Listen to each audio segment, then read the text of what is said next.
شیرینی کشمشی یکی از معروف‌ترین شیرینی‌های خشک و سنتی و پرطرفدار ایرانیه که برای انواع مناسبت‌ها و پذیرایی گزینه مناسبیه.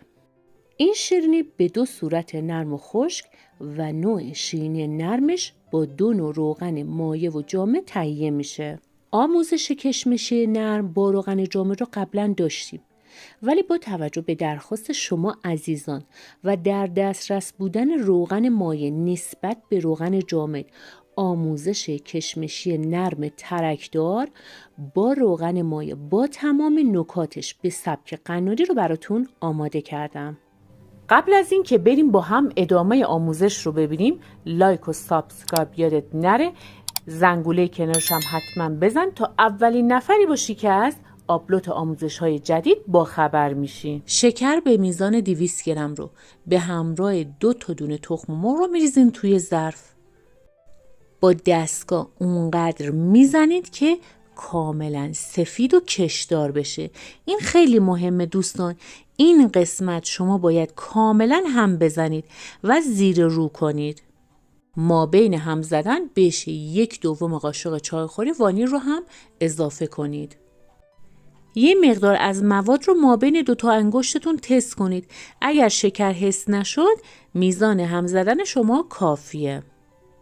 106 گرم روغن مایع رو بهش اضافه کنید و در حد مخلوط شدن به اندازه 2 دقیقه بزنید. اگر بیشتر از این بزنید خراب میشه، پس زیاد نزنید. یه مقدار رنگ یا زعفرون هم میتونید بهش اضافه کنید برای خوش رنگ تر شدنش.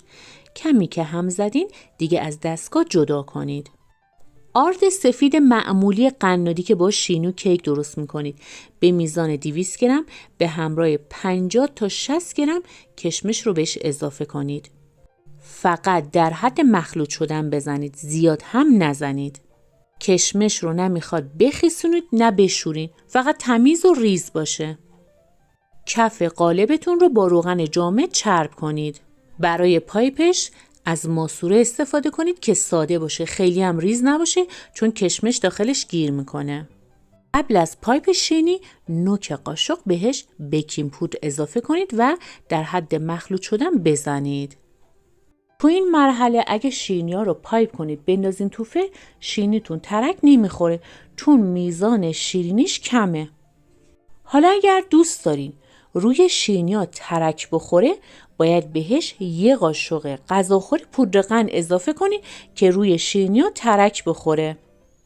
دوستان برای ترک روی شیرینی به هیچ عنوان روی خود خمیر شیرینی پودر قند الک نکنید. این کار کاملا اشتباهه.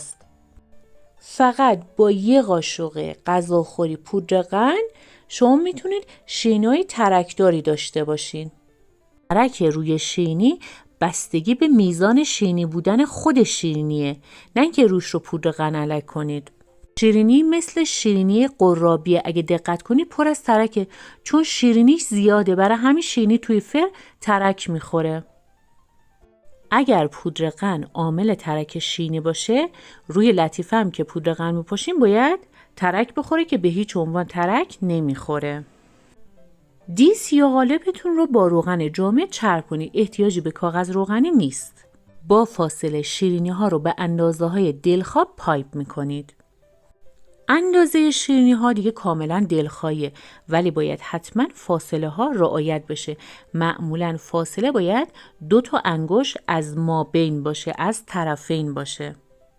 بعد از اینکه تمام شیرینی ها رو پایپ کردین، روش رو میتونید به دلخواه کنجد یا خلال پسته یا پودر پسته بپاشین. میبرین توی فر از قبل داغ شده 230 درجه. دقت کنید دمای فرتون پایین نباشه، شیرینی خشک میشه. به مدت 10 تا 12 دقیقه تا زمانی که دور شیرینی ها رنگ بگیره. بعد از 10 دقیقه چک کنید. ببینید شیرینی ها دورش رنگ گرفته، فوری از فر در بیارید. تو فر زیاد نذارید.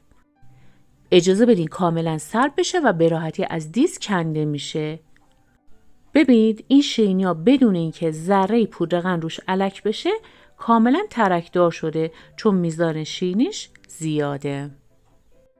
بعد از اینکه این شیرینی رو آماده کردین توی ظرف دربدار نگهداری کنید یا وقتی بسته بندی کردین حتما روش رو سلفون بکشید.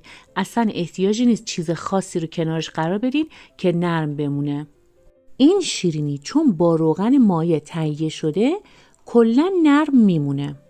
فقط کافیه شما توی ظرف دربدار نگهداری کنید. مدت زمان نگهداری این شیرینی بالاست. کلا نرم میمونه تو مدت‌های طولانی، ولی به نسبت روغن صاف یه مقدار تغییر مزه میده. یعنی شیرینی که با روغن صاف تهیه شده مزهش بهتر میمونه تا با روغن مایع. در آموزش‌های بعدی بازم به درخواست شما عزیزان شیرینی کشمشی خشک به سبک قنادی رو بهتون آموزش خواهم داد.